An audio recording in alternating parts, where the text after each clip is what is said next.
magpapalit ako ng hose sa vacuum Suzuki Smash 115 mga guys, kasi ang kanyang hose ay nabubutas.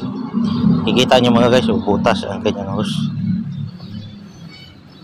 Papalitan ko siya, puputol lang siya mga guys.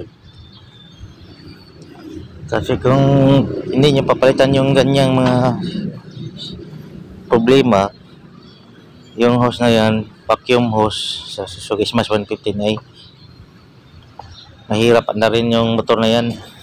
Dapat yung palitan, dapat yung i-check yung hose na ito.